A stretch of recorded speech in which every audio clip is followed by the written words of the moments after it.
정청래 후보의 초대형 호재가 떴습니다. 오늘 문성근 전 민주당 대표는 페북을 통해 사실이다. 내가 참여한 모임에 이준동, 정청래는 주요한 구성원이었다며 한 글을 소개했습니다. 이준동 대표는 민주당 당대표 및 최고위원 경선이 시작된 이후 과하다 싶을 정도로 싸움이 격렬하다. 내 생각이 있지만 입을 다물고 있었는데 어제 오늘 갑자기 정청래 후보가 노사모가 맞네, 아니네, 노무현을 도왔네, 깠네, 말이 맞네. 나도 그때 나름 노무현 후보를 돕는 일에 미력이 남아 보탰으니 내가 아는 것만 말해야겠다. 그때 정청래 씨는 아주 열심히 활동했다. 당시 노무현 후보는 민주당 대선 후보가 되는 것도 극적이었고 후보가 된 후에도 후단협의 후안무치한 행패에 후보를 어떻게 보호할지도 큰 숙제였고 또 인터넷이라는 새로운 플랫폼을 통해 노무현식 정치를 어떻게 꽃피울 수 있을지에 대한 고민으로 매일매일을 치열하게 보내고 있었고 그럴 때마다 정청래 씨는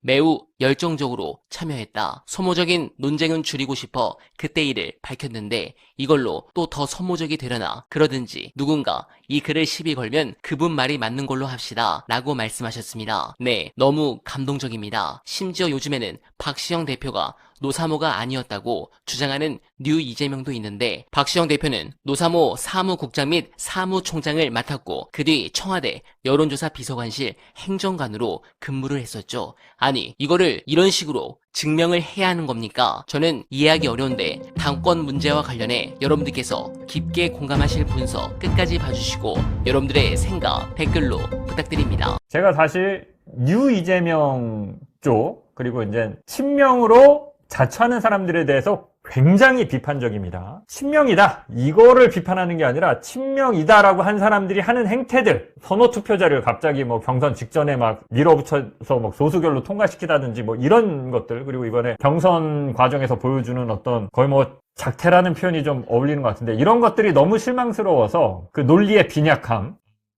검찰개혁이나 이런 것에서 보여주는 굉장히 이상한 고집들, 그런 것들이 계속 나타나죠. 그래서 되게 비판적인데 제가 이재명 대통령의 말과 행동을 가져와서 비판을 잘 안 했습니다. 다만 대통령이 좀 잘못하는 것 같더라도 정말 대통령의 이런 표현이 적당한지 모르겠습니다. 멱살을 잡고 끌고 가서 강제로 억지로라도 끌고 가서라도 성공시켜야 된다. 왜? 이재명 정부가 실패하면요 윤어게인 세력이 다시 집권합니다. 저는 그 꼴은 못 봅니다. 홍사훈 쇼에 어제 나가서 유시민 작가님이 했던 얘기에 대해서 그 쇼츠가 40만이 넘게 나왔더라고요.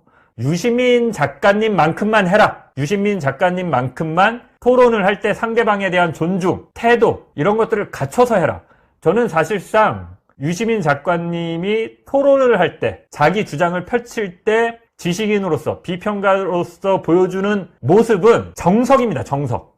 교과서입니다. 교과서. 전 국민이 보고 배워야 할 텍스트입니다. 유시민 작가님이 보여주는 태도, 상대방에 대한 공격, 자기에 대한 방어, 뭐 상대방을 인정하는 모습 여러 가지가 봤을 때 그 자체가 교과서입니다. 저는 그거에 대해서 뭐 4가지가 없다 이런 얘기는 사실은 가당치가 않은 얘기입니다. 얘기했지만 유시민이 100분 토론이나 토론을 진행할 때도 그렇고 패널로 나와서 어떤 논쟁가로 참여할 때도 그렇고요. 교과서. 유시민의 말과 글은 사람들이 필사하면서 배워야 되는 수준입니다. 우리가 민주주의를 발전시키고 토론을 어떻게 하는 것인가, 글은 어떻게 쓰는 것인가, 자신의 논리는 어떻게 펼치는 것인가에 대해서 우리가 공부를 한다라고 하면 그냥 유시민이 가장 대한민국에서는 앞서 있는 정석입니다. 정석. 저는 그렇게 평가합니다.